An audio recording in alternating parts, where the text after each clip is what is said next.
Sorry, this always happens every single time. Welcome back. Okay, so here's what happened. Okay, here's the situation. Every single time I have a client shoot on a weekend, okay, my entire stream setup breaks for some reason. So like, it shouldn't be muted anymore. I think I fixed it. If it's still muted now, then tell me. But then I guess you wouldn't be able to hear me. So I think we're good. So I had a client shoot over the weekend. I was muted and now I'm not muted. I had a client shoot over the weekend. Hello, Dozo. We went to the LITCG show's new show and we shot some really cool photos. So I had to use my camera, which is the one I'm using right here. It's a Sony A7 IV. I have two of them actually. My other one's right over there. And so I guess somehow unplugging that camera like screwed up my whole setup. Yes, Moxie's coming. He's gonna be a little late. We are gonna get started without him because I cannot stay up late, guys. So this was the other thing. First of all, this song is distracting me. As much as I love this song, I'm getting distracted. Why does my setup always break? I don't know if it's just because like, what is going on? Reload devices? Bro, I don't even know. I can't. My brain is fried, everyone. Hello, John. Hello, Doza. Hello, Ryan. Hello, Dragonite. And anybody else who is lurking. Moxie will be here shortly. We're gonna get started. What was I gonna say? You have to excuse my brain being a little bit fried because ever since the shoot over the weekend, I've been working late for my day job and then also trying to get some extra work done for my side job. And also on top of that, I've had like some birthdays and some other things this week that I had to take care of. So this week's been really, really hectic for me, including tonight. Like I just got back to my house like an hour ago and then I've had some other things to take care of and now here I am. So we are going to try our best to get through this as quick as possible tonight while still giving everybody attention. Luckily there's only one 3-game match, so it shouldn't be too bad. And when Moxie gets home, if he decides he wants to join on in, he can join on in. But yeah, that's that. I guess I'll shut the music off. Oh god, I'm like so dead. I've been staying up until like 2 a.m. guys, and I'm a boomer. So if I don't get exactly 9 hours of sleep, I feel like shit. I also probably have sleep apnea. So I should probably get that checked, right? All right. Get that and then get that. Okay. 30 minutes. Godspeed, brother. Okay, so let's get started with the first match of the week is IDA versus DKC. We got Dragonite versus CMBZ. We're gonna play with the sound off. Ooh. And then we're gonna play it on slow. All right, so I'm not really as good at commentating this as Moxie was, but I'm gonna give it a go, and then you guys can probably just make fun of me. So first, going into this match, CMBZ's team, what sleep apnea? Is it the same as insomnia? No, so insomnia is having trouble falling asleep. Sleep apnea is I'm not breathing very well when I'm sleeping, so the quality of my sleep is bad, and I'm probably losing 15 years off my life. I should probably go get treated for it. But that's conversation for another day. So yeah, so CMBZ is the Paris Trap user. You guys all memed me for the Psy Spam. Actually, let me take these headphones off since I'm not listening to anything. Y'all memed me for the Psy Spam, but CMBZ has a Trick Room. Trick Room. Oh my god. It's starting, guys. It's starting already. CMBZ has the Paris Trap team, which I don't know, guys. I think CMBZ might be the bigger villain this league. I don't know, right? Don't look at the Mega Alakazam. Who cares? And then we have a Dragonite here, you know, modest Dragonite over here. No crazy shenanigans, nothing weird. Just Mega Gyarados, you know, Tauros Blaze. Nothing weird here. Thick Room, exactly. So yeah, so I'm excited for this match because I think, honestly, I kind of feel like Dragonite has the upper hand here anyway. But let's see how this plays out. I'm just gonna be honest. I have not watched any of the matches this week. So that being said, I don't know what's going to happen. So let's just dive into this. So we're going to see the Mienshao and the Alolan Ninetales from Dragonite. And then for CMBZ, he's going to lead Gengar and Amoonguss. So this is a nice solid lead, you know, get that Mega Gengar up. There we go. Maybe put something to sleep with Amoonguss, although he does have to worry about that fake out. Let's see, was the Amoonguss covert cloaked? It was not covert cloaked, so we're going to get that flinch on the Amoonguss. So Sludge Bomb into Ninetales, that was a really good Terra on Dragonite's end. I think that was a little telegraphed, but it's good because now that Ninetales is alive and they got Aurora Veil up, which means that Dragonite's going to be really tanky. That Amoonguss almost takes out the Ninetales, but it's confirmed that this is actually a Citrus Berry Amoonguss, and so that knockoff is kind of huge because this Amoonguss is not going to heal back up. Now, there is a speed reduction on CMBZ's side now, so he has to play super careful here. He does decide to swap out that Amoonguss for that Garganical. We're going to start seeing some stall tactics here. But Dragonite is just going to swap out the Mienshao, reset that fake out, and bring out Tauros. Ninetales does go for the Icy Wind again, not opting to go for any damaging moves, just trying to slow down the opponent as much as possible. And Dragonite is just going to try to get the most value possible out of that Ninetales. Mienshao comes back in, which means that fake out is back on the table. And so it's probably going to go into the Garganical, my thought, unless he read that. Yeah, exactly. CMBZ is going to Terra Dragon the Garganical, but there is a Tauros Raging Bolt crit into the Gothitelle, which I'm sure CMBZ is not too happy about. Now with that Garganical flinching, it does nothing really advances the board state on CMBZ's side. So we do see the knockoff go straight into Gothitelle. Unfortunately, knockoff is going to be super strong into CMBZ's team, kind of just shutting down that Gengar and that Gothitelle for the entire match. That's something that CMBZ is going to have to worry about going into game 2. So the Garganical does Salt Cure the Tauros. You know, this Tauros is on a little bit of a timer, but it's not super effective. Speaking of super effective, the Gengar is going to hit the Mienshao for Psychic, but Mienshao is going to stay alive due to the Focus Sash and then return KO the Gengar. So 2 of CMBZ's biggest threats are now off the field. He's going to have to try to find a way to take down Dragonite with just 4 Pokemon left. Now, Dragonite opting to keep that Tauros in there and just eat that Salt Cure, just keep doing damage. He must have a plan to deal with this Garganical, that Dragon Terra type. I'm not quite sure what Dragonite plans on doing, but he does decide to swap in the Drifblim and try to focus down that Amoonguss. Now, the Amoonguss doesn't have the Citrus Berry, but it will be very crucial for CMBZ to play around those spores from Amoonguss. So let's see how Dragonite decides to react. So Dragonite brings out Grassy Surge, which will also reset that Salt Cure. The Drifblim is just going to go for a super effective move on the Amoonguss with a Acrobatics. That's great. Is this actually part flying? It is. I wasn't sure if that was stab or not. So we already have a kill on that Amoonguss. I think CMBZ has realized that his chances of winning this game are a little bit lower, but it's not over. I think CMBZ can definitely get a lot of information on Dragonite's team, and I think that that's probably how CMBZ should play out the rest of this game 1, so he can try to claw it back. So unfortunately, the Toxic is wait, how did he get Toxic Orb? Just kidding. I wasn't really paying attention. Half asleep. So the Toxic Orb is going to trigger the Guts on Flareon. So listen, Flareon could theoretically get a lot of knockouts here. It's still gonna have to get through that Tauros that I think can just, you know, kill it anyway, even though they are both fire types. But this Flareon is definitely not a joke, and maybe CMBZ can kind of get it to be a little bit more even so that he doesn't lose as many points in the differential. But right here, for example, that Mienshao is just gonna have that fake out pressure. Probably a double protect. Okay, no double protect, that's fine.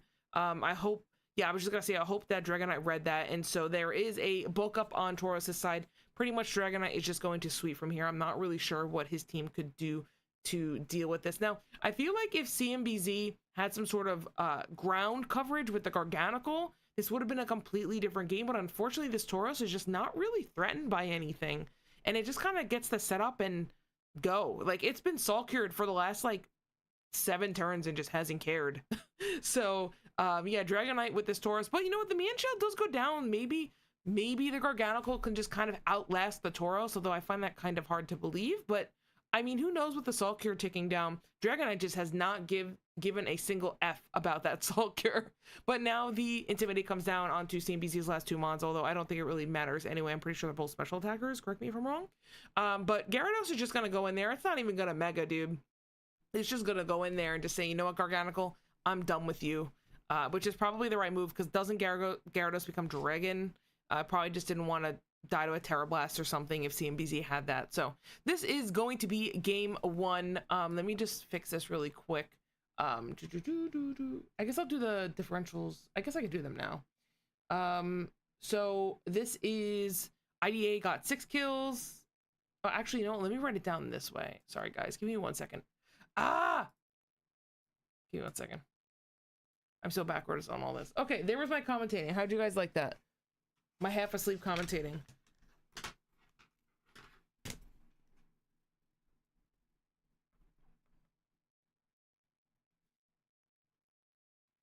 And then CMBZ, DKC. So we got 6 deaths and 3 kills, and then we got 6 kills and 3 deaths. Okay, cool. So, oh, thank you. I tried my best.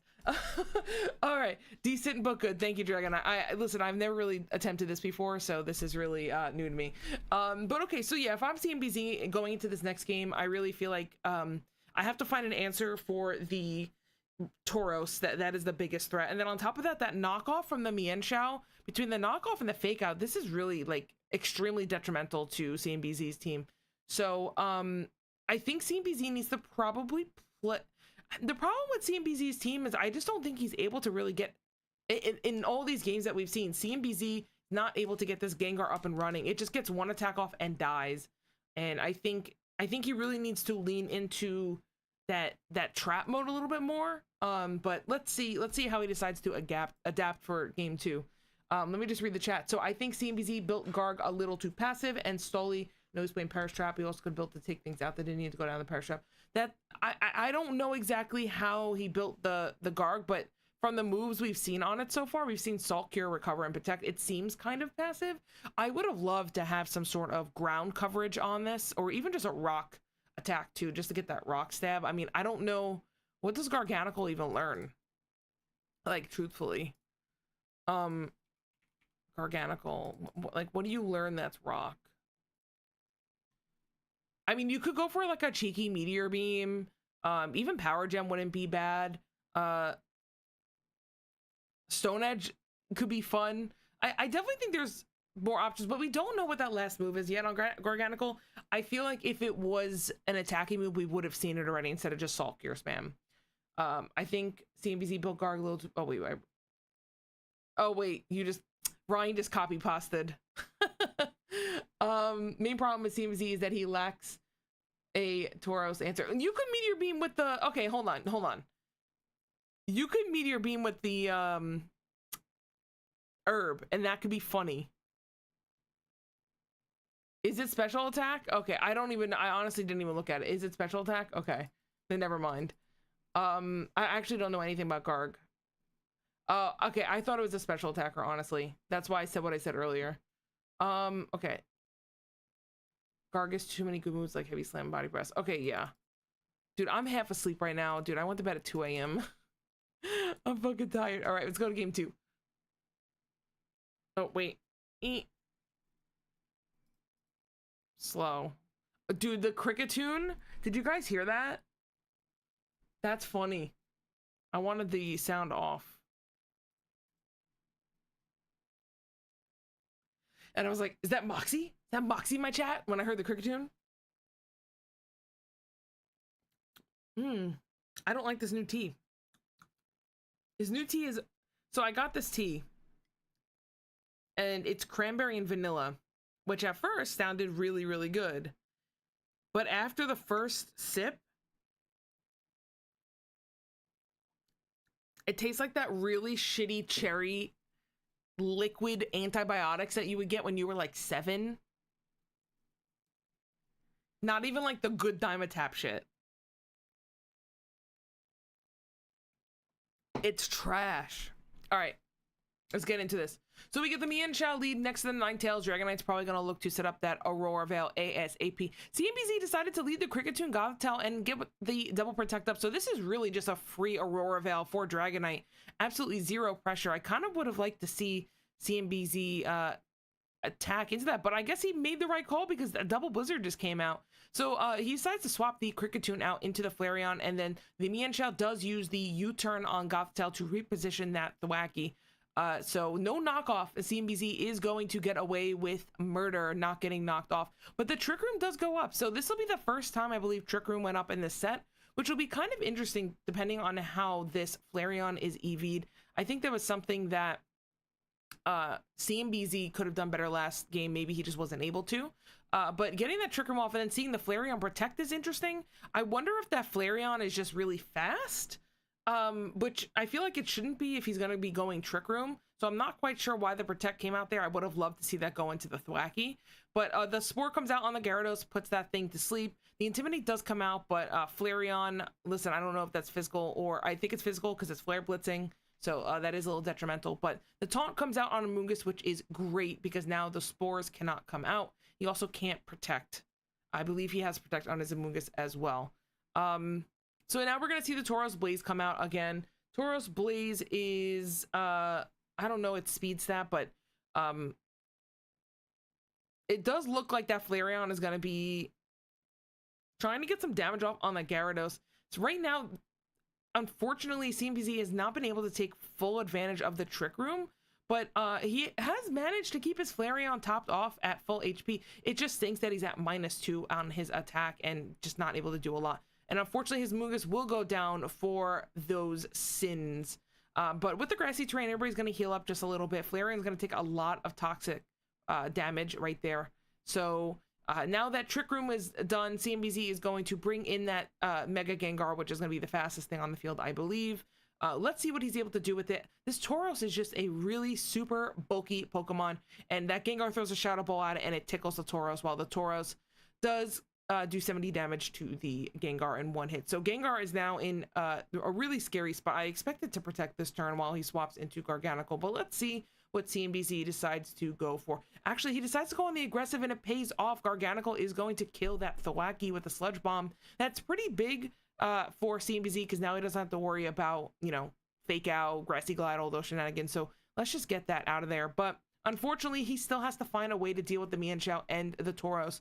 Now, this is going to be a dead Gengar here. Even without that crit, that Gengar was just dead. So unfortunately, with the flinch on Garganical, he cannot get that Salt Cure on the Mienshao, which he probably wanted to, or maybe on the Tauros just to get some chip. But we have Fake Out back on the field again, so probably a double protect from Dragonite or a swap out. Nope, just one protect. It does live the Fake Out, but it is cloaked. I guess it's cloaked because, or is that Inner Focus? Sorry, it's Inner Focus, my bad. So the Inner Focus stops it, and he just ends up getting the U-turn out. So this Gothitelle, again, is just kind of getting shut down, and this Tauros is just living, and it's going to live even longer with the Aurora Veil coming up. So, yeah, I mean, it's kind of crazy that Dragonite has not even had to Mega the Gyarados at all in this match so far. So, yeah, so we're just going to kind of see Dragonite kind of find a way around CMBZ's Mons without having to break out the heavy hitter. And I think it's just because CMBZ's team just has that weakness to the Tauros and is just unable to find a single answer to it. So unfortunately, I do think this is probably just going to slide heavily into Dragonite's favor. Although I do wonder how fast this Flareon is EV'd as I drop my pen. So the Gyarados is going to come out. It is asleep still. It has to sit its mandatory sleep turn.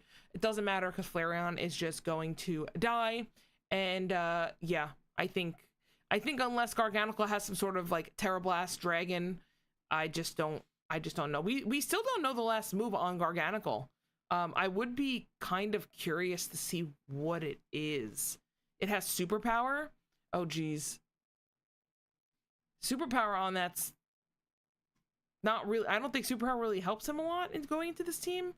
But yeah, now we're just gonna see Dragonite Kid just kind of set up and just not worry too much about this Garganical. Not because of that debuff. Yeah, I think he's just gonna Salt Cure spam. I'm just gonna skip ahead because this looks like it stalls out for a while. GG's though. GG's. So let me just take the notes. So we had 6 kills here and 1 death. 1 kill and 6. Okay. So yeah, I mean, I think there really isn't much more for me to add commentary wise to this. I think unfortunately, I just think what happened was CMBZ just did not have an answer to... It's funny because it's like not even the Mega Gyarados that was the problem, right? So I just think, unfortunately, he didn't have an answer to it. I want to take a look at his team and see if there was something better that he could have brought. I mean, could you...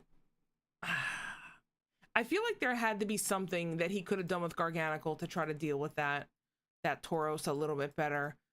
Or even just the Samurott too, right? Because he's got the Dark Water typing on the Samurott. I feel like Samurott actually would have been a really good play here. Especially with trying to deal with the actually no, me and Shell's fighting. What was the other one I was gonna bring up? It'll help deal with the Tauros. Oh, I guess I got my teams confused. I think a Samurott would have been good here, honestly. Like, what did the Kricketune do? I don't think the Kricketune really did much. But it was a great game. And I would say MVP for this match is honestly just this Tauros. Like, this Tauros really just kind of shredded. So I would say that was MVP of this match. I think the biggest problem in game 2 was using the Terra on Garg, knowing A9 was still a very big problem. Yeah, using the Dragon Terra on Garganical with a little Ninetale still up in the snow was tough, because CMBZ also didn't have a way to deal with the weather. So, yeah, I mean, just once the blizzard goes up, I mean, I'm sorry, once the blizzard goes up, the snow, I mean, you're hitting for super effective on Amoonguss, you're hitting for super effective on Kricketune. I don't know, I would have liked to see that, but listen, I still think it was a fun match to watch, and it was cool seeing the Tauros Blaze do something. I'm excited to see how CMBZ adapts, though, for next week. So let's dive into the next game. We have the New York Fighting Breloom, our very own Mr. Moxyments, and Carly with the Walrians. Oh shoot, it's not even on here. Okay, hold on. Washington Walrians. I don't know why I can't remember that. I'm sorry, Carly. I'm sorry. CBZ really should say Flareon for the A9 matchup, particularly when yeah, I think that was it, really. I think at the end of the day, I think the Garg was too passive. The Garg should have... I think you can build Garg kind of tanky, or at least tanky enough, and then also be able to use it to pressure. Because I think that was... in that scenario with those 6, I think that was his only play. Again, I would have liked to see the Samurott, but all right, let's dive into Mr. Moxyments versus Carly. Now, if I'm not mistaken, these 6 are the same 6 Carly brought week 1, but I do know that Carly swapped up the sets or swapped up the EVs or something going into week 2, so it'll be very similar to what we saw last week. And as far as Moxyments, I think he's got 5 out of the 6. I think Espeon is new. I don't think he brought Espeon week 1. So, yeah, let's dive into this. Let's see how this goes. All right, so Mr. Moxyments is going to lead off with Avalugg and Espeon, while Carly is going to lead off with Garchomp and Alcremie. So we're going to immediately see the Mega Garchomp come out with the Protect. And then we're going to see a Dazzling Gleam come out. I think that's pretty fair. It's just a free Dazzling Gleam. What does Alcremie decide to do? The Decorate. Makes sense. And then we're going to see an Ice Spinner come out. So it looks like Mr. Moxyments was just trying to double into that Garchomp. I mean, unfortunately, Garchomp is just kind of super weak to everything. Ooh, that crit, that really hurts. But honestly, I don't think the crit even really mattered. The fact that the Avalugg lived, even with the Decorate up, is crazy. Unfortunately, now it's going to get punished for its sins. That is the saying for tonight. That is really unfortunate. You know, seeing that Decorate go up, it just was not enough. So now we're going to see the Corviknight come out. Corviknight is going to probably take out that Avalugg, but not without Avalugg doing some damage. Okay, never mind. The Alcremie is just going to Calm Mind and try to get a little bit of health off, although it's not going to get too much. But the Corviknight has Tailwind up, so now Mr. Moxyments has to play around that. I do wonder if there's any Trick Room on Moxie's team. I would assume on the Sinistra. So let's see how Moxie decides to pivot. We're going to see the classic Wheezing neutralizing gas into the Toedscruel with, I'm not even going to pretend to try to say that ability, but the Aggron's just going to come in and not give a fuck and then one-shot the Wheezing. So that is that. So unfortunately, unfortunately now we are going to see what I think is Moxie pivoting into that trick room, and we are going to see the Brave Bird come out onto it, but due to the citrus berry and just the fact that Sinistra is a bulky little bitch, it is going to live. This spore did go out onto the Aggron, but I don't think it really matters much. Sinistra is going to Terra Water here, I'm assuming, to live this Brave Bird, which it actually tanks pretty well. The spore goes onto Espeon, but the magic bounce bounces it right back. So there is going to be no sleeping mons on Moxie Mentz's side. That was kind of a tongue twister. Rage Powder is going to come out on the Toad Scroll. Brave Bird into the Sinistra, but it still lives. This thing is a demon. I hate Sinistra in every single format I ever play. And it does go for the Matcha Gotcha. Does it get a burn? Does not look like it, but the Shadow Ball is going to come out. And I have to say, this Toad Scroll is extremely tanky. I don't know if it's just because of weak mons hitting into it, or if it's just built super tanky, which is probably my guess. But we are going to see the Skull come out. Maybe a burn? Never lucky? Never lucky. Only rock slides. Although it doesn't matter because he doubled into it anyway with the Psychic, but that would have been funnier.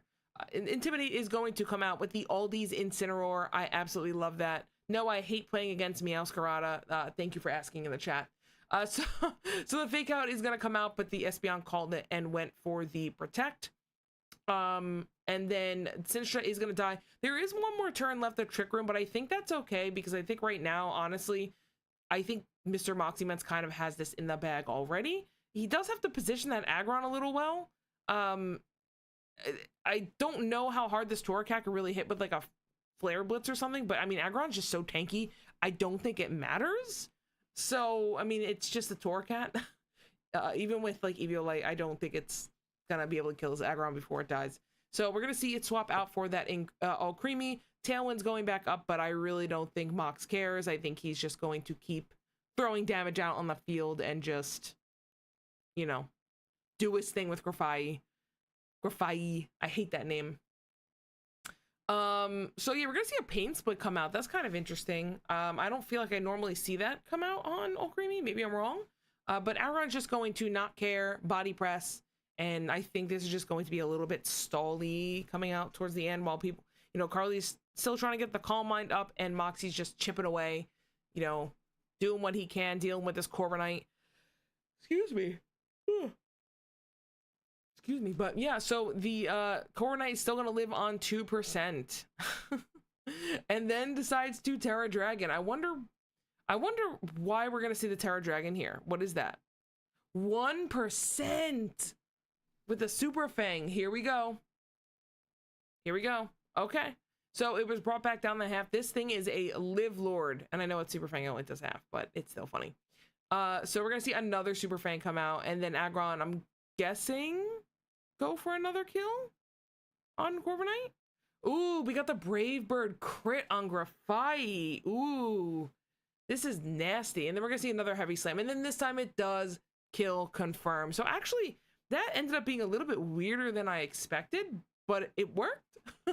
So we cannot question Carly's method if it ends up working, right? So we're gonna see all these instant come back out with that Intimidate.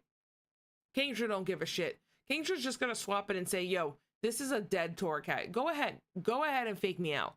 This is dead. Because all he has to do is get rid of this Torracat and GG's. And he still has the Aggron in the back. So Kingdra's going to, let's see.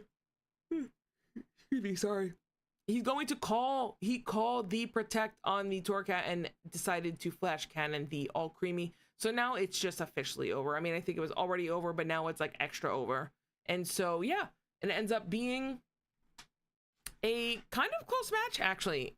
You know, I think even though we had the Aggron on the back still to deal with it, you know, Carly still got Moxie down to 3 mons. I don't think that's bad.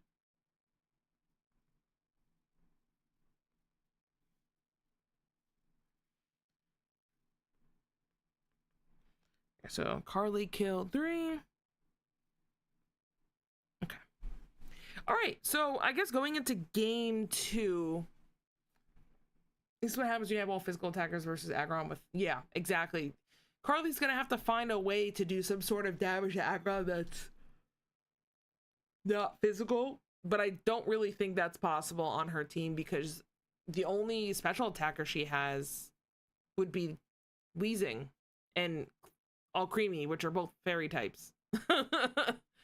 I don't know if Toad Scroll is special attack, but even if it is, what is it going to do?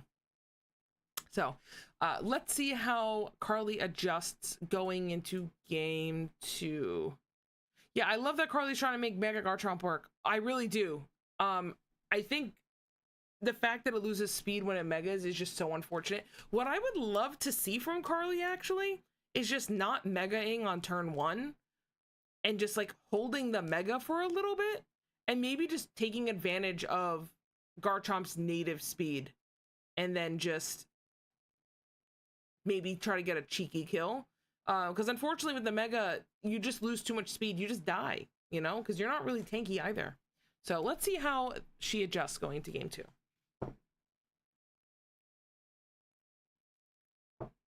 All right, so Moxie with the same lead again. He seems to feel very confident in it. And Carly is going to lead out with the Wheezing and the Toad Scroll. So we know what this combo is supposed to do. We are supposed to mega turn 1. Anyone not is not following the rules. Oh, you have to? Oh, well, then I take that back. I thought you didn't have to technically mega it. That's true. That's true. But either way, so Carly's going to, oh, unfortunately Avalog kills the Toad Scroll and the, let's see. Oh, dude, the Psychic just killed that. I forgot about the poison. Yeah, so unfortunately just losing 2 mons on turn 2 like that, one on turn 1, one on turn 2, that's just kind of tough.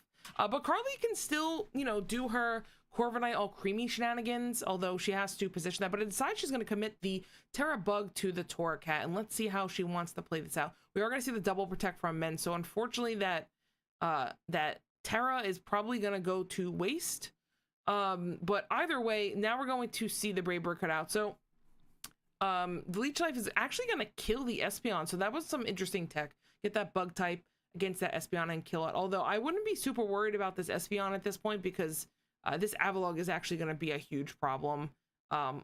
Let's see how Mence decides to navigate around this Avalog. So the Parting Shot's going to come out, but get blocked by the Protect. So Torracat is staying in. Brave Bird comes out on the Avalog, but tanks it like a boss. And now the Ice Spinner comes out.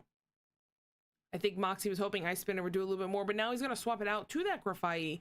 And sitting next to that Kingdra, it's a little scary. The Muddy Water does miss the Torracat, which is unfortunate, but you know, it's just going to get Leech Life in return. This Torracat is just playing, like, literally role-playing a tank. I think it's role-playing the Garganical from last match. But the Rain Dance is going to come out from Grafairy, and that Muddy Water is just going to hurt.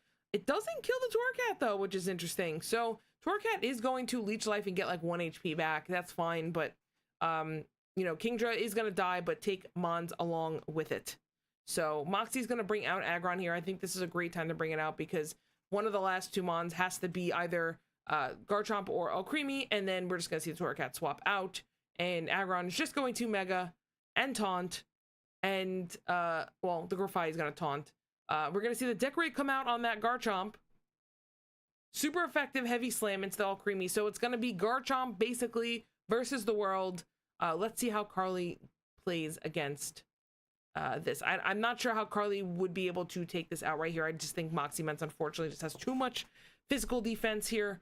But Pickles is going to try their best to take a knockout to help out Carly's differential. Unfortunately, it takes a Super Fang, though, and it goes down to 51%. And that Flamethrower on Aggron, just not going to connect due to the Protect. So now we're going to see the Protect come out on the Torracat. Torracat sees what's coming its way, and it's decided, nope, I'm not going down this turn.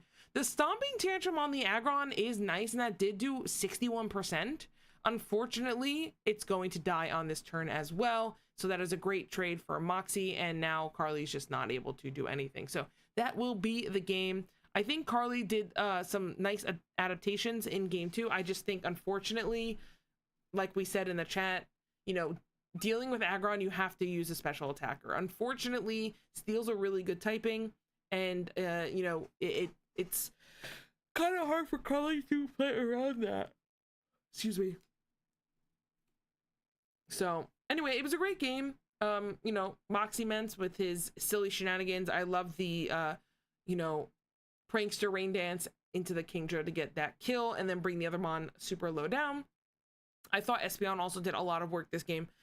Sinister, unfortunately, didn't really get to do too much this game. I don't think it came out at all, actually. Yeah, Sinister didn't even come out at all this game. It did some work in the other game, but I would definitely say that the MVP of this match, honestly, I kind of want to say Avalug, not because it really did anything great, but just because it really just like lived and was annoying. But great games. So I'm just going to, oops, give me 1 second. I'm just going to fill this out in the document. Oh shoot, I forgot to fill the other one out. Ah, crap. All right, I'll do it later. Okay, cool. So let's go to my match now. So we're going to play, oops. All right, so it is the Long Island Dials, which is me, versus Yu-Gi-Oh! Better, who is, why is the name escaping me? Shay, sorry. Shay, and the Hatteras Houndooms. Haven't been talking, but I've been listening. Thank you, John, so much. Hey, Steve, thanks for joining in. Not even that filter exists, you're not one-shotting. Oh, yes, you're right. You're right, Dragonite. I did kind of go past that. I keep forgetting about that. Sorry, guys. I literally slept weird, and my neck is killing me, so holding my neck up while doing this is actually painful. So I'm running on no sleep. I'm in pain, and I'm exhausted mentally. But I'm doing it for you guys. Now, the ad is about to start in 2 minutes. So instead, I think what I'm going to do is I'm going to run the ad now. And I'm going to go open my windows. And then we'll do it when we get back. We'll continue. Okay, guys? Because I don't want the ad to start in the middle of the match.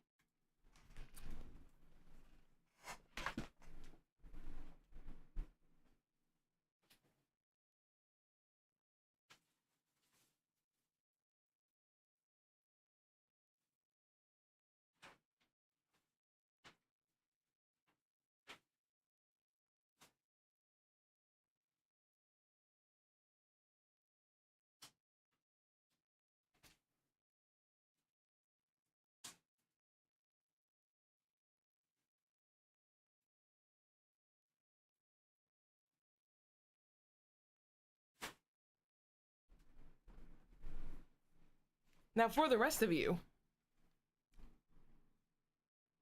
my friend is a baker, and she's starting her own business. And she made me some oatmeal raisin cookies, and they're insane.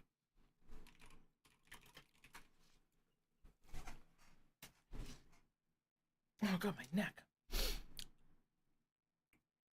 I've been going through it.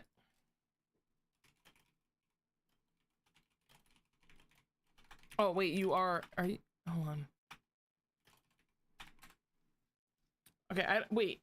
Is Orange a sub? I think Orange is. Well, if you're here, Orange, I hope you feel better soon. I'm sorry to hear that you're going through it. But I hope you at least find some fun in the stream.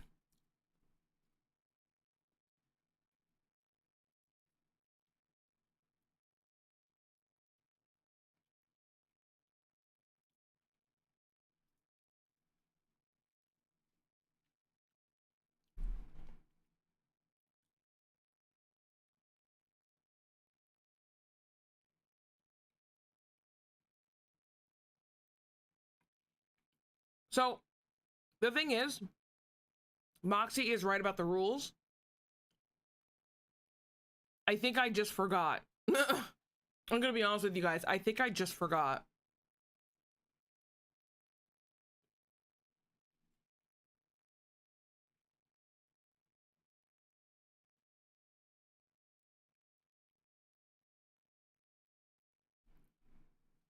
So, listen to Moxie, because I'm just a dumb idiot.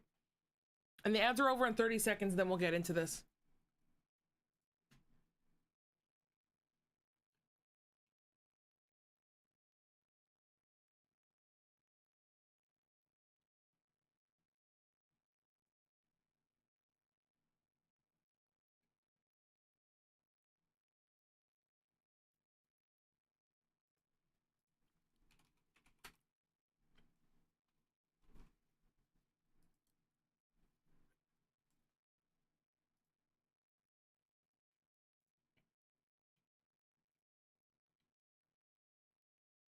Okay, we're back. I'm booting PC and I'll join Discord in a second. All right, cool. I'll wait for you.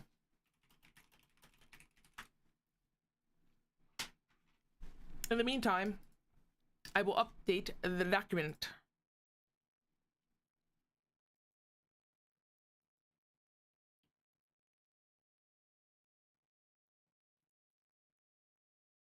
Wait, this is week 2. Hold on.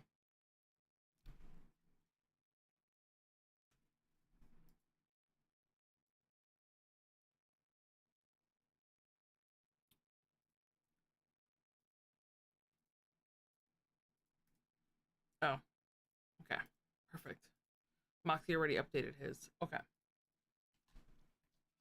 Moxie's calling me. Hello?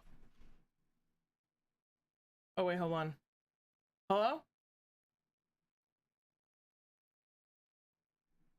Yeah, can you hear me? Okay. My Discord or my stream cannot hear you, so give me 1 second and let me fix that. I know. It's because I didn't have this set up. Application Discord audio. Say something. Perfect. Now they can hear you. Okay. All right, chat. We got Mr. Moxie Ments in the chat. Yo, it's Orange on a 5-stream streak. Yo, Orange, you're a true homie. I love you. What matches did we do so far? We did Dragonite versus CMBZ. We did Moxie versus Carly, and then now we're doing me versus Shay. Let me get. Yeah, I'm getting the stream. The thing. Yup. Give me 1 second. Huh. Oh god, panic. Full Panic. full screen. Is that good? Can you see? Yeah. Okay. All right. So, Dragonite. So yeah, going into this match, you know, listen, I cannot play around Zoroark because I'm gonna be honest, I always forget it exists. So I just play the game forgetting that it exists. And there's a couple times where like something happens and I'm like, oh, I didn't think this was gonna happen to this Pokemon, and then like I realized like 30 seconds later, oh, it's Zoroark. But yeah, I'll let you commentate this one because I've done the last couple ones. Yeah, save your voice. Drink some tea. All right. Well, here you go. 3, 2, 1. All right, so we have the lead off dial starting out with Indeedee and Alakazam. The filthy size spam is here. And then we have Metagross coming out with Lucario. So we see pretty strong leads on both sides. The Psychic Seed activating from the Indeedee. There is the Mega Kazam taking the Clear Body, preventing any kind of change. Follow Me coming out from the Indeedee. We see the Expanding Force go through, bringing the Lucario down to... It was Zoroark! And it takes me 30 seconds of my video to realize that. I know, right? We see Zoroark go for the Shadow Ball into the Indeedee, doing nothing. The Steel Roller, which is a crazy cool attack, getting rid of the Psychic Terrain. We see the pivot out into Illumise and Rhydon. Illumise, not cool enough for a nickname. The Bullet Punch going into the Rhydon, doing 20% of its health. Rhydon is a bulky son of a bitch when he's got his Eviolite going. Encore, going through, it is going to be nullified by that Armor Tail and another Bullet Punch coming out into Rhydon. We see Rhydon hitting the high horsepower, deleting that Metagross. Then we see, here comes Noivern. Now we have an interesting way. We see Tail Room coming up. Okay, Tailwind coming out is pretty nice. We see the Light Screen coming out. So Shay is walling up. Shay is getting behind all of its setup. But we see Bug Buzz and the Mega Horn. Thank you, Light Phoenix. Screen doesn't mean anything. Better be wearing a jacket, Brew. I am shirtless. We see the Tailwind coming out to make sure we match what is going on the other side. We see Boom Burst. Boom Burst is huge. And a second Boom Burst.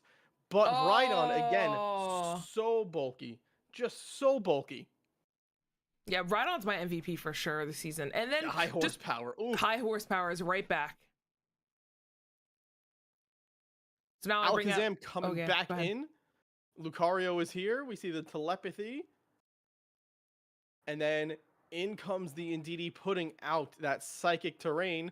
We see Mega Lucario coming through. Shay following the rules. The Bullet Punch being blocked. The Dark Pulse going into Kazam, but Kazam is living that just fine. Expanding Ooh. Force doing huge damage Ooh. through the light screen, almost knocking out both Mons. We see Protect coming out.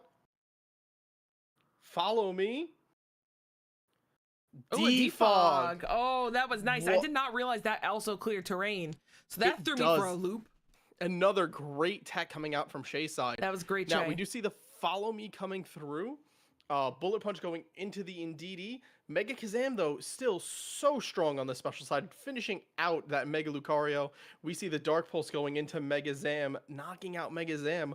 We see the final 2 and the final 3, but that Zoroark only has 1 HP left. Here comes the Infernape. And the Rhydon is back. Rhydon's down pretty low, but can he take it? We see the Protect coming out from the Zoroark. We see the knockoff into the Noivern, finishing that out. Rock Slide being blocked by that Protect, but with 1 HP left, that is all but enough for Infernape to sneak in and pick up the final KO. Yeah. So, yeah, I mean, I think Mega Alakazam just was able to do Mega Alakazam things, but I thought the Haze tech was actually really good. I did not realize that Defog actually worked on terrain. So at this point, I was kind of like, uh-oh, I need to watch out for that. And also Steel Roller too, which was early on, was a really good tech as well, because I had no idea that that move even existed. And when Steel Roller came out, I wasn't entirely sure how it worked. I saw that it removed terrain, but I didn't realize if it was priority, which it's not, or that it's not usable on terrain. So that was kind of an interesting move I had to play around kind of on the fly. Yeah, it was definitely an adjustment, right? Especially if you get that knowledge gap where you're like, wait, this thing does what? And suddenly you have to sort of adapt on the fly. But Yeah. good news is Mega Kazam, strong.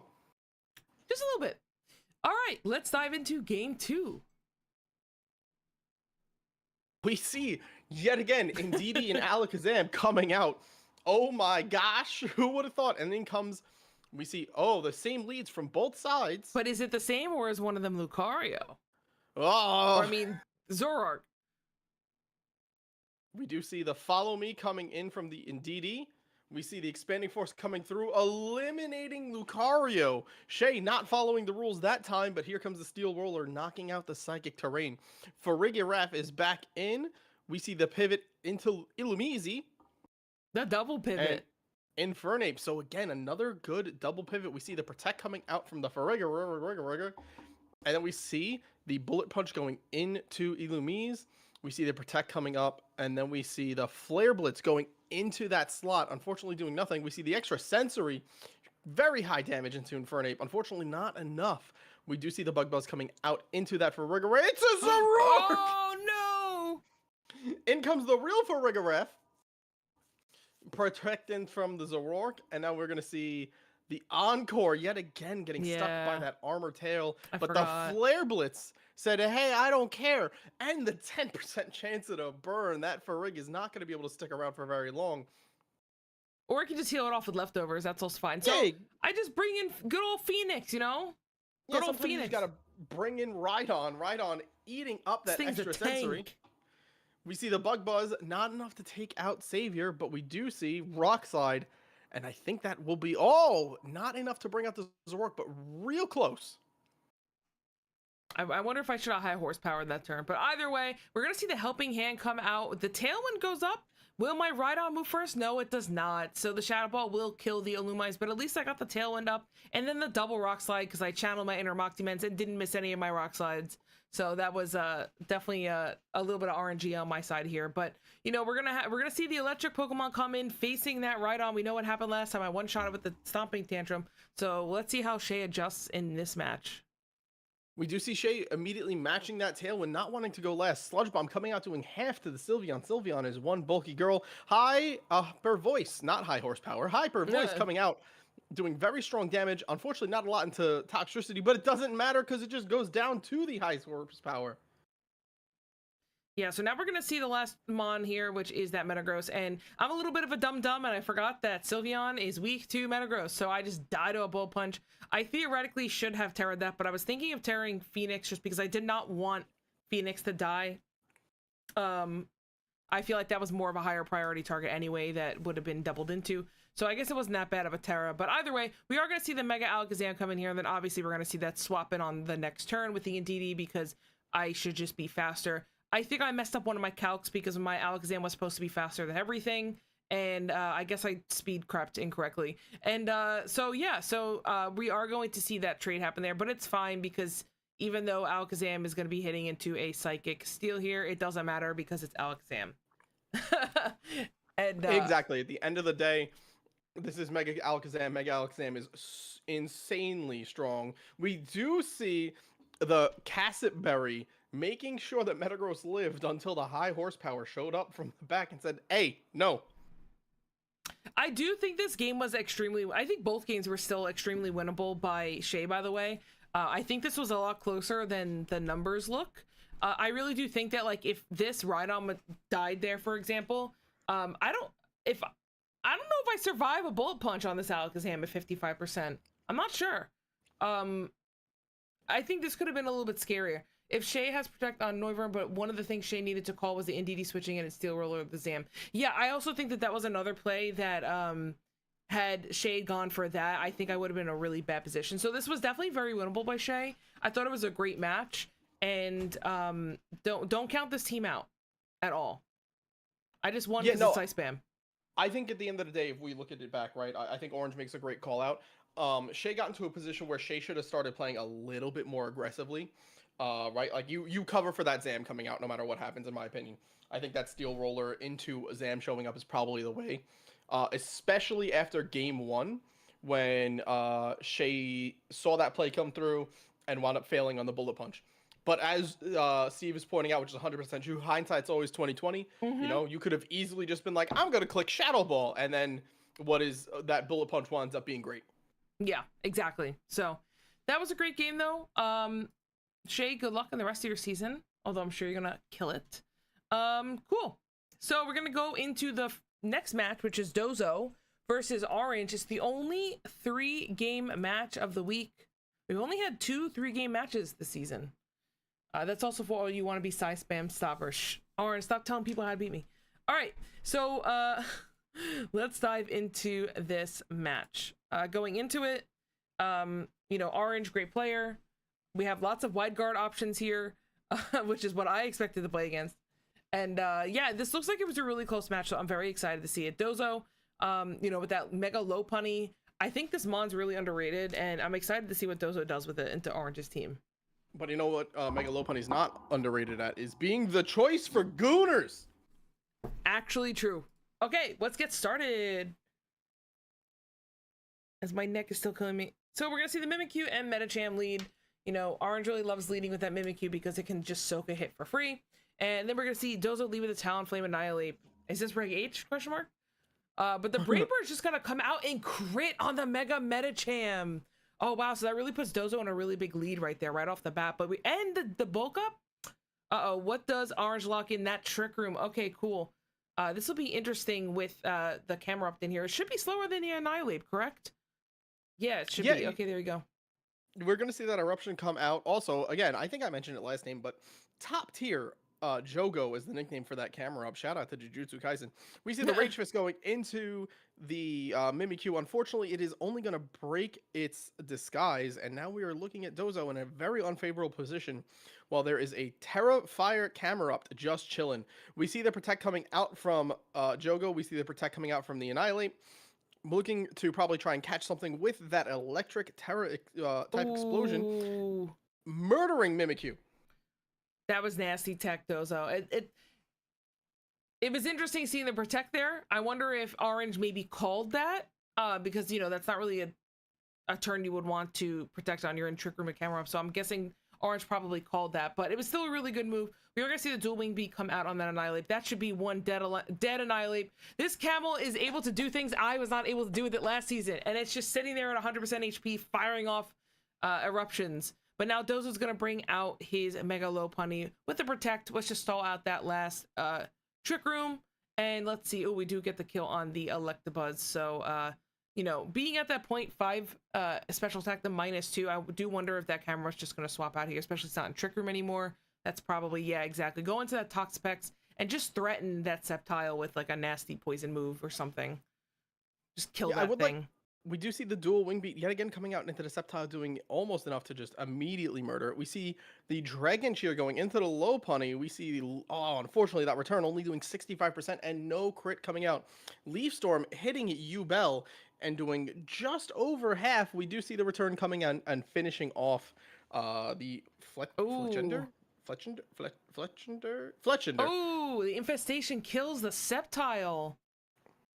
That is going to be an incredibly strong move to watch out for. We see the Protect coming out from Jogo, wishing he could do that against Sukuna because that close combat hits from low punny into that Protect. We see the recover coming from Toxapex. Toxapex says, I'm not dying. Then we see we get, again, no crit, almost knocking out Jogo. We see Infestation coming through, locking Gooner in place, and then it just goes down to a crit Earth Power. Another crit. Wow, what a crazy game. I actually feel like Dozo played that well, and I do think that there is a world in which case Dozo's low punny kills like the camera up than the Toxapex. Ooh, I hit my mic, sorry guys. Yeah, I mean, if there was a crit, we are talking completely different game here, right? Exactly. Because the crit will knock out the camera up, and then with Crabominable in the back, and Orange did use his Terra, so Crabominable would be weak to another close combat, and then it's just Mega Low Punny versus Toxapex, but Toxapex is the queen of stall, so who knows? I don't think it ever. Yeah, I don't know if it ever breaks the Pex once it recovers, which is a huge call out. I don't know how many crits in a row it would actually need. Yeah, I have no idea. And I'm sure it has Baneful Bunker. Like there's shenanigans afoot. Yeah, Toxapex is a very very interesting Pokemon, but let's see how Dozo adjusts for game 2. We see the lead of Fletchender and Metacham going into Sceptile and Golem. Now, we do know the shenanigans that our Dozo is known for. We see the Dragon, we see the Fake Out going into the Golem, we see Dual Wing Beat going into Sceptile. Not enough to KO the Sceptile. Do we see the Dragon Cheer coming out? The Dragon Cheer goes into that Golem. Uh-oh. The Golem has flinched. Let's see what happens here. Is this the explosion turn? Oh, is it ally switch? Yo! Dragon Pulse, unfortunately not hitting Saitama. We see the Will-O-Wisp going into the Sceptile. The fact that it gets ally switch. That's crazy. Is absurd. That's crazy. Dual Wing Beat going into Golem. No, even Orange is surprised. That thing gets ally switch. Well, that thing's about to explode. And it lives. It lives the Psycho Cut, blowing up everywhere. The field is clear. No, dude, no. The Alolan Golem just got a triple. Look, dude, look how happy Dozo is in the chat, dude. Dozo is like, this is I can literally die what happy Dozo now. wanted to do the whole draft league. Dozo's waited 3 weeks for this, even though this is week 2. We see the Fake Out going into Yubel. What do we see coming from Talonflame? We see the taunts going into the Mimikyu. Bro is Majin Vegeta. We see Brave Bird, which is going to knock out the Disguise. We see the return going in and almost knocking out the Mimikyu, but not enough. Play Rough doing huge damage into Low Punny. That's a good trade. Lord. That's a really good trade. And then the Infestation, which is going to lock down the Talonflame and get rid of Gale Wings in one shot. There is the Baneful Bunker. We see the Tailwind coming out, and we see Low Punny going for the return into the Mimikyu, securing the speed advantage for the rest of the game for Dozo. And then we're going to see Crabominable come out. It's Todo, my besto friendo. Is that another JoJo reference? It is a Jujutsu Kaisen reference, and you get that right. We see the close combat knocking out Toto. He wishes he could have boogie-woogied out of there. Uh-oh. Did we Terra already on Orange's side? Did I miss it? I do not believe we have seen the Terra coming out from Orange's side. We do see the Protect coming from Jogo. The taunt going into Toxapex is crazy. We see the close combat not going to be enough. There is double infestation. Yeah, that was a huge taunt. That was a huge taunt. And now with Tailwind up, that you can just double up into that and probably kill it with the low punny, I think. I think at the end of the day, we see the return. Not enough to knock out Jogo. That's true. And now you've just kind of ruined the eruption. So maybe that was actually the better play. Oh, but the ancient power just takes out the Talon Flame. Living on 2%, and then the low punny dies. Ah, right. No This is a Omni really boost, though. close, really close. Now we do have the follow me here, the follow me Rage Fist. So I do think Dozo is just able to clean this up. But let's see what Terra Orange Bug. has up his sleeve. Terra Bug. Electro Web. Ooh, okay. Drain Punch. Drain Punch Okay. is going to finish off that camel. Just get rid of that thing. Infestation going into the ape. Ape should just be, I feel like a double up should just kill it on this turn, maybe. But the taunt just ended, so if they don't kill it, I mean, you're gonna have to deal with a recover. And there's the Baneful Bunker. Electro Web going to do nothing, and we're going He to see called the it into the bulk bulk up. He called it.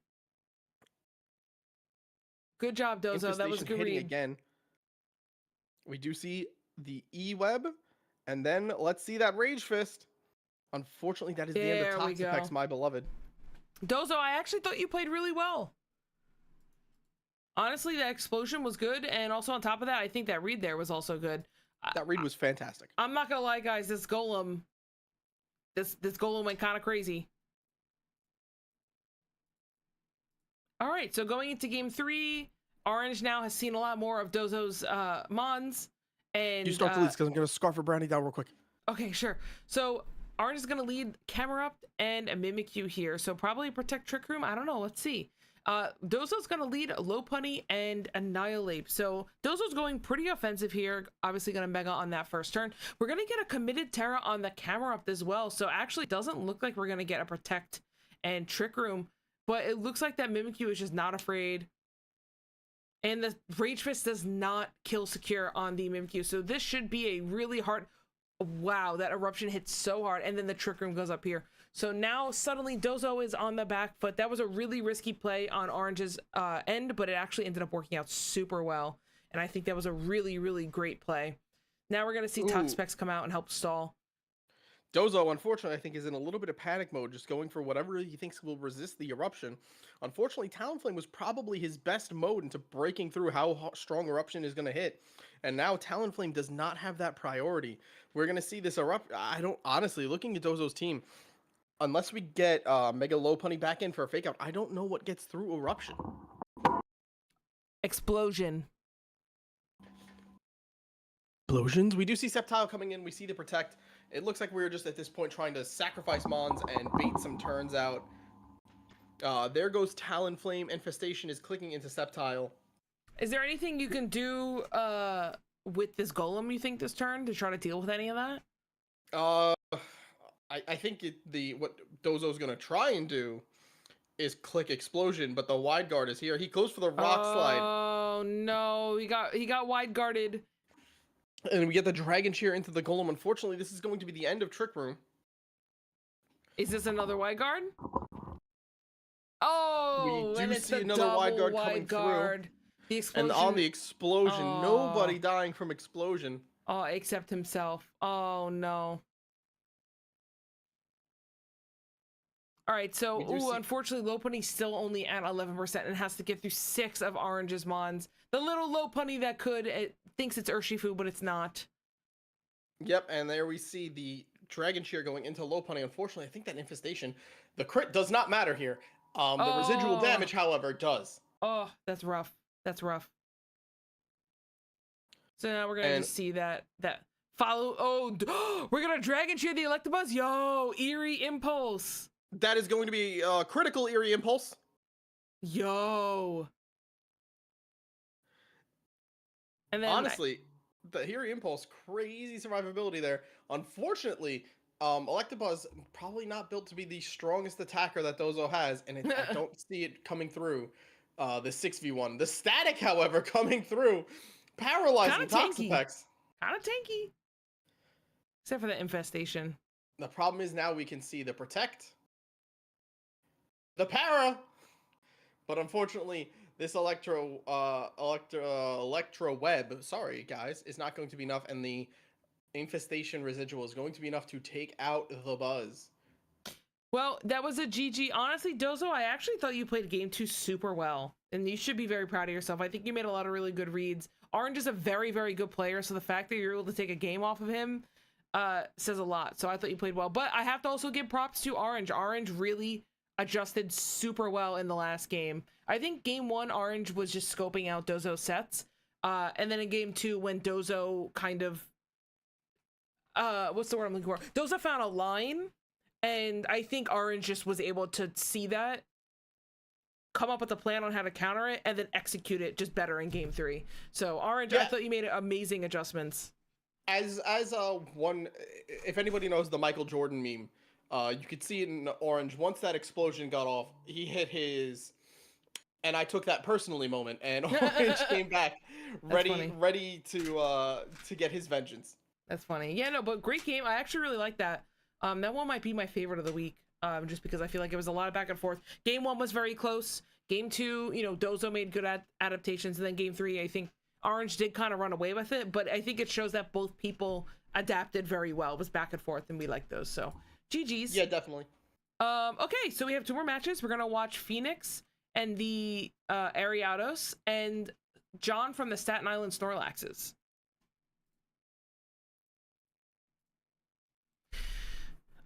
Okay, I heard there's a Primal Groudon. We see the Oranguru and the Don Bozo. Don Bozo. And we see the Dragonite and Bennett. We see Bennett going for the Mega. We see the Terra Dark Harambe looking to stop any kind of priority shenanigans. Skill swap. So now Dragonite is Prankster. We see the Scale Shot going into Harambe, doing just about half. We see the speed boost. Oh, and we see what? Ice Fang, and there's a dead Dragonite. Oh, what? An Ice Fang on a Dondozo? I've never seen that before. And I don't think John was expecting that. I don't think so either. And here comes the Rhyperior. With another Ice Fang. Another Ice Fang, dude. But it triggers the weakness policy. Okay, weakness policy. Into Bennett, not doing a lot of damage. Bennett is bulky in its Mega. We see Drill Run doing just about half the Don Bozo. And a Poltergeist coming from Mega Bennett. Almost finishing it, hitting the Assault Vest. Which is also crucial information to know. I was just going to say. Masquerain comes in with the Intimidate. We see the Ice Fang hitting the Rhyperior. Rhyperior, no flinch. No freeze. Do we see a flinch? We see the special defense drop on the Masquerain. The Earthquake. Ooh. Masquerain is the perfect partner to this little Hyperior. So now we're going to see Primal Groudon. First of all, guys, y'all know I love Macargo. It's second to my camera, baby. So, yeah, I'm cheering for the little Macargo that could next to this Turtle. I'm not really holding out that he's actually going to do much, but I hope he does. He does fire off that Fire Blast that goes into a Protect, and then we trade with an Ice Beam into Protect. So nothing happened except stalling out another turn of Trick Room. But we are going to see my friend Malamar come in here and try to find a way to deal with this Rhyperior. Unfortunately, Primal Groudon does die to Earthquake. It's not actually a ground Pokemon. And then my friend Malamar just dies without doing anything. So... unfortunately, I think this is probably just a runaway with John's team at this point. But let's see if maybe Mega Mawile can make something happen. I don't know. What do you think, Monty? I don't know. We do see the Mega Evolution coming out from Mawile. We don't see a Fake Out or anything. We see a Protect. The U-turn. Looks like we are trying to make sure we could go ahead and get that all balanced out. In comes the Greninja. Drill Run is just going to delete Mawile. Rhyperior is faster than Mawile with the Water Shuriken hitting the Turtle. Man, that protein lag really confused my brain for a second. I was very confused. I thought I disconnected. I'm not gonna lie. You watched one leg hit 2 ADHD streamers at the same time. We get the flinch, which was just pretty rude. We see the flip into the Masquerain. We see the Rock Slide again. And this time the Rock Slide misses because John can't go a game without missing something. Turtle goes for the Earthquake. It is not going to do a lot to Rhyperior. We do see the Life Orb on the Turtle. And then the Ice Beam sealing it off. All right, so that was a pretty dominant showing from Mr. Moxieman's fan 21. But I don't know, how does Phoenix... Yeah, I love that guy. How do you think Phoenix adjusts going into game 2 when you see a scoreboard like this?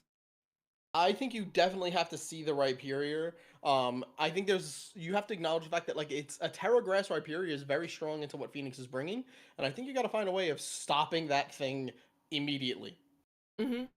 Cool. Let's do this and go into game 2.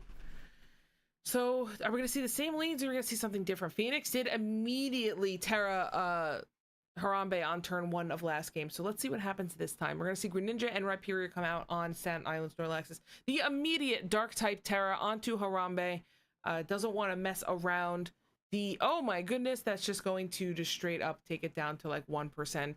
And then we're going to see the Dragon Knight come back out here, maybe going for some E-speed shenanigans, who knows. We did knock off the weakness policy, though. That's going to be pretty crucial for Phoenix, I think, to just be able to deal with that right period a little bit better, but at the cost of trading his Malamar. And he does get Trick Room up, so I don't know if that's probably going to make the Rhyperior move first, I think, in this situation. I would assume it's slower than Dozo, but I don't know. I think it is interesting to see that we did not go into Mawile here, especially since we have the knowledge now that Mawile is is slower than Rhyperior. So you could have seen a really strong hit into the Rhyperior, whether it be from a play rough or just any move that would have been neutral into it. That way you could soften it up for this Harambe to do crazy strong damage on the special side. We do see that Earthquake coming through, doing very good damage. Harambe taken out by the U-turn. We have let John absolutely go wild with this Masquerade. We see the return of Tortle, and we see Armor Rouge coming through. We see the Ice Fang doing great damage into Rhyperior. We see the headlong rush into Armor Rouge, Ooh, okay. deleting him from existence. Okay, he That just is a said bye. strong Tortle. And we do know now that the Dozo is actually slower than the Rhyperior, so it is moving first in Trick Room. So that Grass Rhyperior is just not dying. Dozo has to Ice Fang if he wants if he wants to see anything die, I think. We see the Protean There we Protect. go. Oh. Here comes the Ice Fang. Rhyperior says, I'm not dying. We see the headlong rush going into that Protect. The flinch on Rhyperior. No. But right at the end of Trick Room, leaving John for a very strong position to just click Rock Slide again. Flinch? Flinch? We got flinch? We see the flinch from Tortle. Oh, not flinch on the Rhyperior. But you know what? This Rhyperior can rest in peace. It has done so much for John this game. And now we're just going to see the Mega Bayonet and the Dragon Knight come out, which is a little bit scary for Phoenix right now. Phoenix is really going to have to try to make this Mawile get a kill on something, because this Dragon Knight, yeah, I was just going to say, is probably going to go into the Torterra and kill it. And that's fine. He's probably... Oh, it lives! It lives on one! We do see the Poltergeist coming through. Oh, so much damage into Mawile. And that is the risk of when you have one of these Megas with a low power base form. That is so much HP to lose before you even get your Mega off. And Tortle has gone down after doing a respectable amount of damage. Masquerade comes in, hitting off the Intimidate. This stupid little Pokemon doing all of the work. So dumb. Stomping Tantrum going right into Champa, being able to finish it off. We see the Bug Buzz hitting Don Bozo for 23% of its health. Ice Fang, oh my goodness. We see such a good live from Dragonite with that multi-scale. Stomping Tantrum yet again going into Primal Groudon. Oh, the burn. Okay, wait, that's actually pretty good. Unfortunately, the Dozo does go down to the Masquerade. This Masquerade is really, really good. Oh, Power Gem is just going to kill with a crit. I was going to say, you know, honestly, this game's a lot closer than you would think it would be. Unfortunately, with the Greninja here, it's just going to kill out this Macargo. But this Masquerade and this Rhyperior are definitely MVPs for Satin Island Snorlaxes this week. Oh, for sure. Masquerade is like, especially like looking at its cute little sprite just fluttering there, is doing so much work for the Snorlaxes. I believe it also wound up having this showing last season too, where I do think I agree with John. I think the MVP is definitely the Rhyperior. He was so strong and he picked up so much and he just lived. But again, I think we do need to shout out the call of Masquerade played in this game. The Intimidate cycling. Yeah, I thought the Masquerade did a lot, even though it wasn't as flashy, but it did a lot. Yeah, it just sat there, it flapped its little wings, it intimidated, and then it got out of dodge. It was a wonderful little Pokemon. Yeah, great game. Phoenix, another amazing draft player. Obviously, John is an amazing player as well.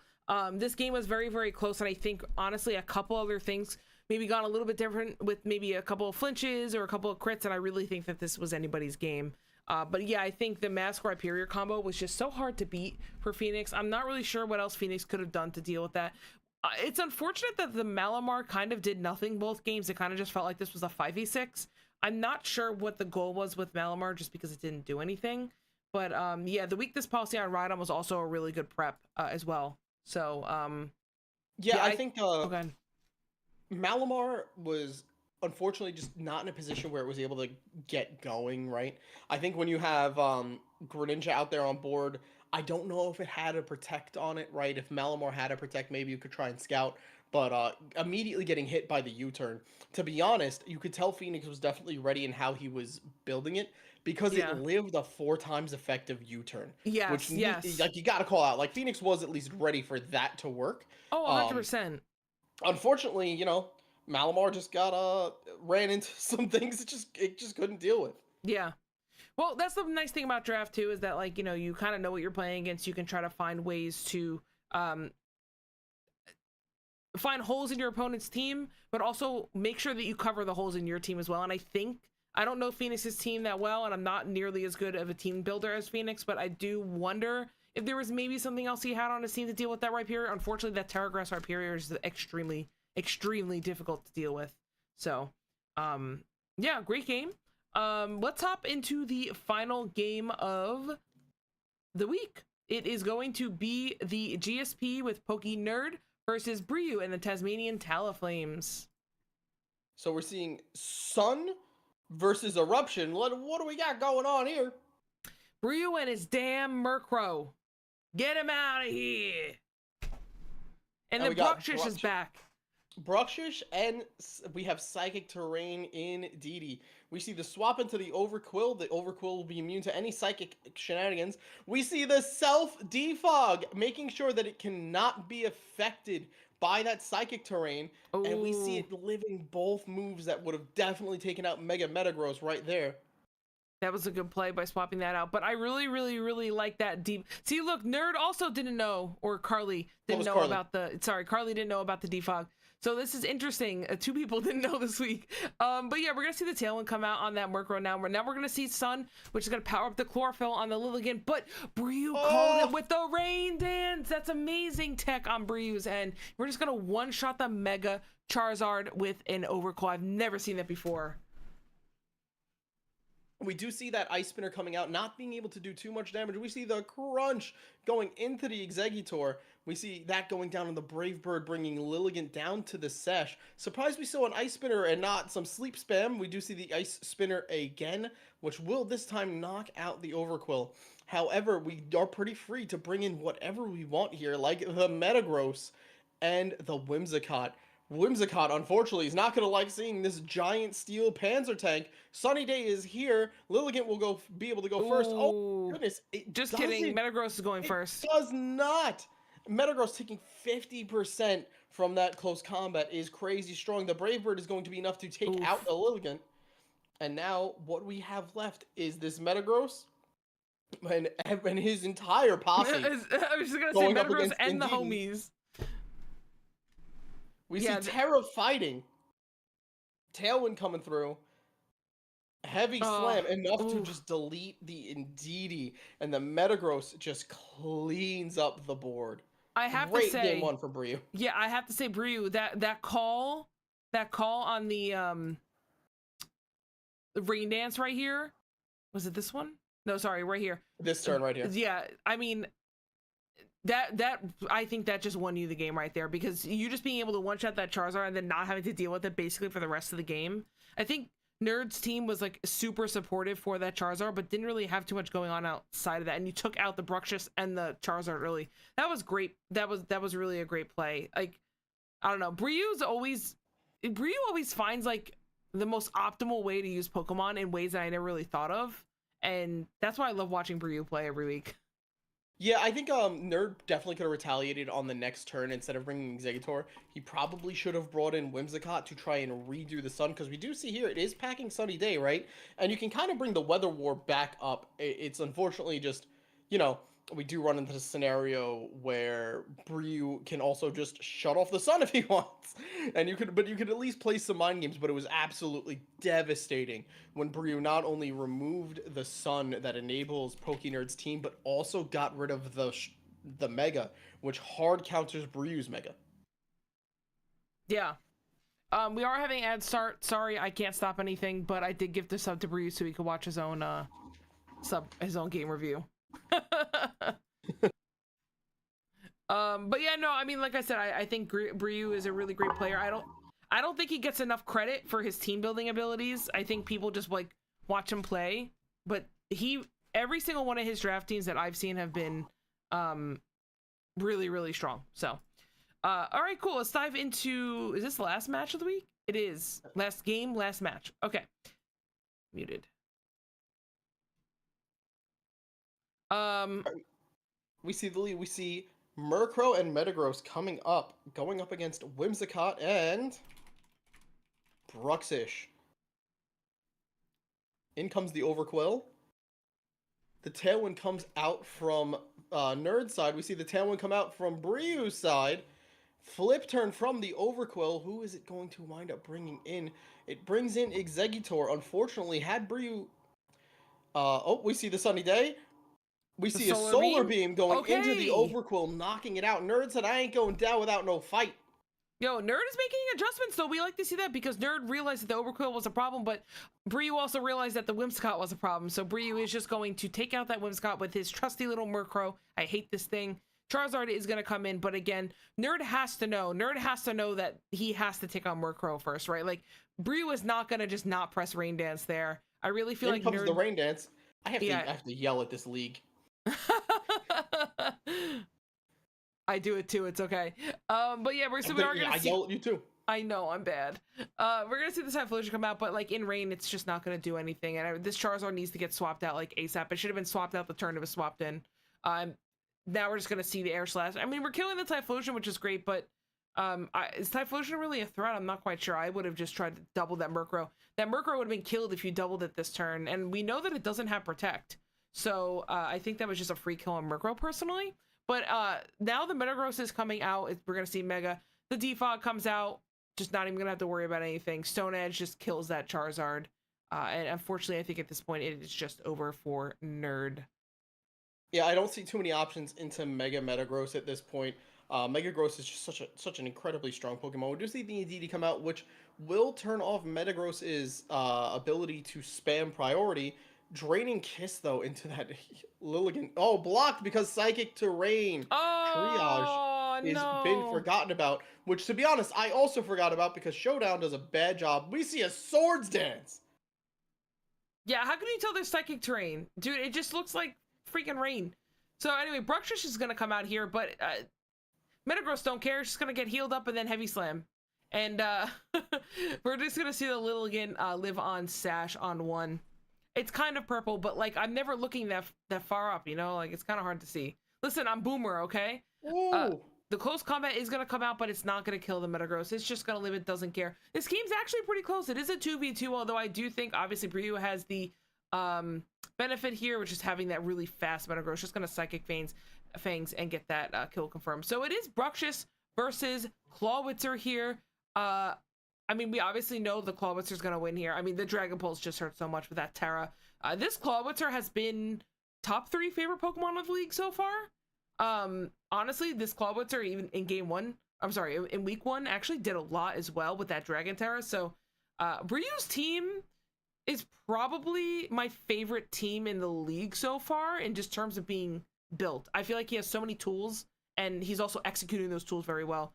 Briu would definitely be one of my top picks for taking the whole thing.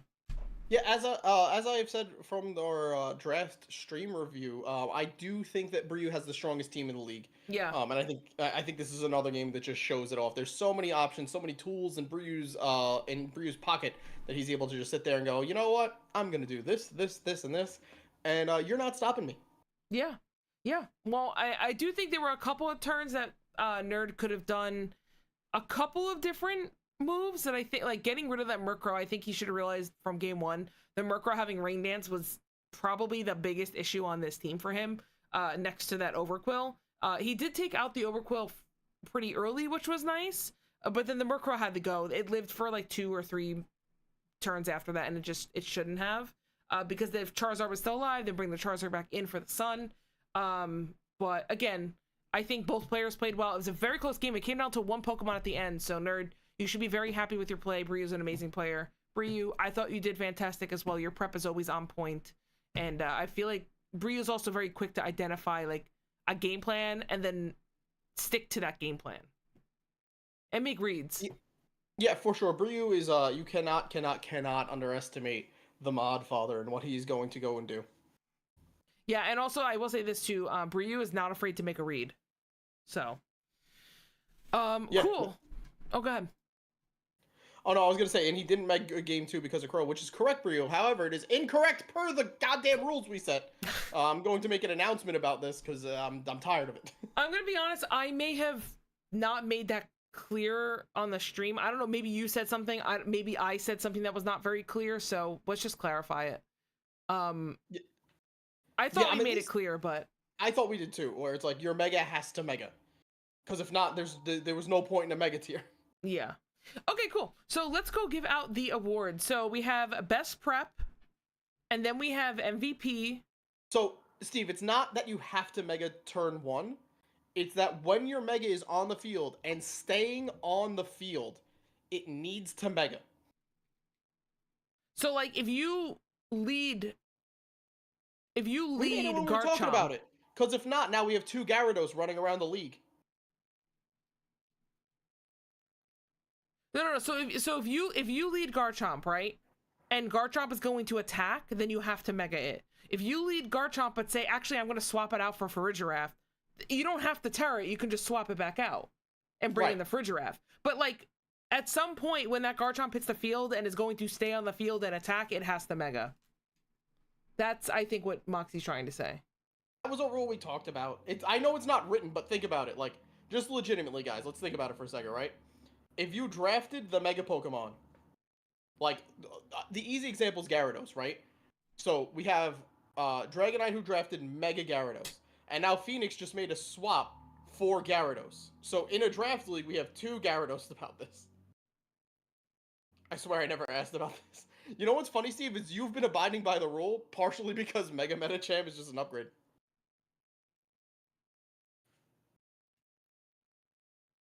Yeah, I don't know.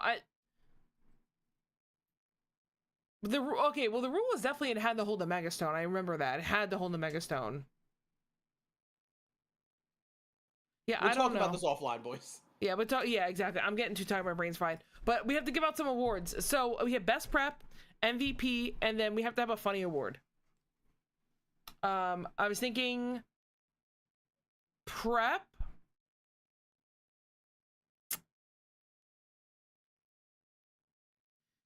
Well, okay, so obviously the Rhyperior needs to get an award. Would you give it best prep because the weakness policy Terra Grass just kind of countered that whole team, or would you give that MVP? That's MVP. Rhyperior is MVP. Okay, so we're gonna give Rhyperior from the SIS MVP. Cool. Makes sense to me. Prep. I think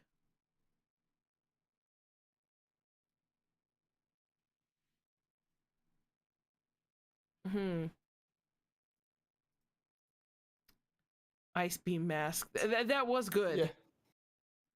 Sorry, guys. I think prep, it's either... So I would say it's either... Like, I hate saying, like, putting my name in there, but I think it's either me, John, or Bryu. Yeah, I was thinking Bryu. We already... What about your prep, was it? Specifically, I just can't remember the match. I'm not saying that it doesn't deserve it. I just can't remember.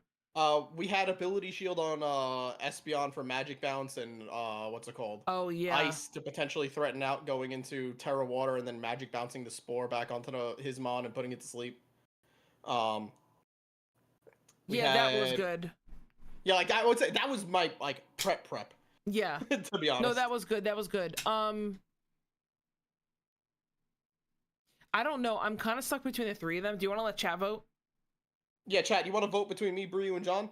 I'm going to put up a poll in the chat. Hold on a second, guys. So this will be myself from the vote because I don't feel like voting for myself. It feels awkward. I'll give my vote if it's a tiebreaker. Best team prep. We got the TMT Bryu, SIS John, and New York Fighting Breloom's Mux. Okay. The duration is going to be, you have 2 minutes. 2 minutes? Jesus Christ. 2 minutes. Right, I don't know if there's any ads or anything, so.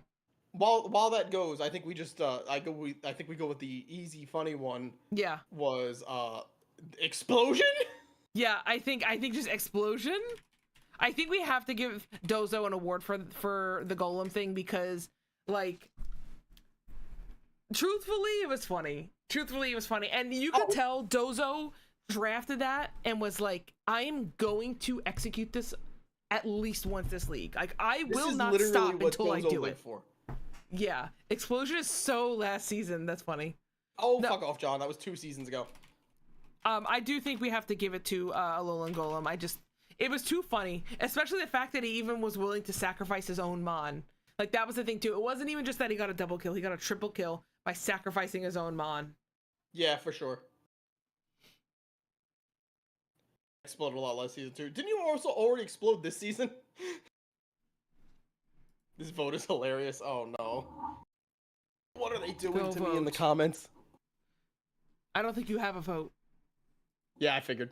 Oh no, you do. You have 2. No. Oh, I do. Sweet. Chat. It's in chat.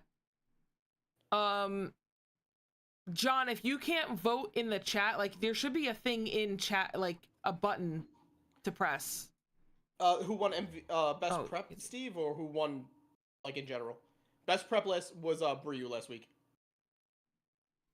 It's hard for me to not give Bryu best prep every week, honestly. He preps real well. He really does. Some might say he preps with the best of them. True. But yeah, last week we had best prep was Bryu, MVP was Golden State Palafins with the NDDM, and blind ass bitch was Moxie with Kingdra. Yo, John voted for himself. He was a blind ass bitch. All right, so it is a tie between Bryu and Mox. So now I gotta be the tiebreaker. All right, Vice President. Oh, I hate this. I did not want to have to do this. So I think I'm gonna have to give it to Moxie, and it's not due to the bias. Okay, hear me out. Even though I think Bryu just preps well every single week, I do think that the ability shield was like so specific and really paid off, like specifically for something that I'm not sure Carly was ready for.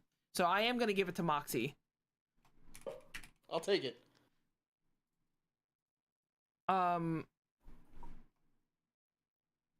Ability shield. I like that you're filling that in this week, but you didn't fill it out last week. I know, I forgot. Now you have to just remember everything. What happened last week. I'm just gonna write everything. Actually, no, I'm pretty sure it was the Clawitzer. I'm pretty sure it was the Clawitzer last week. Whatever, who cares?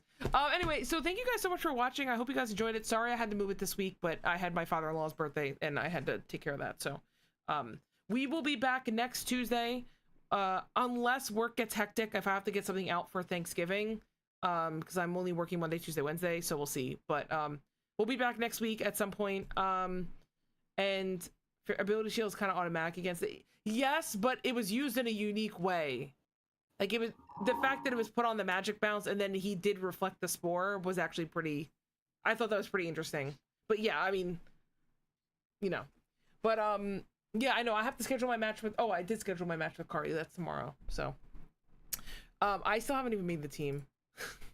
I'm making my team for CMBZ still. Oh, geez. All right. Well, I want to thank you guys so much for tuning in, and thanks for all the support and everything. We will see you guys next week. Thank you, Moxie, for joining, helping with the commentary. You're welcome. Sorry it took me so long. Oh, no, you're fine. No worries. And yeah, good luck to everybody else with the rest of your games this week. And I look forward to seeing what shenanigans everybody brings next week. Easy enough? Easy enough. I'm with you. All right. Peace out. Ending the stream.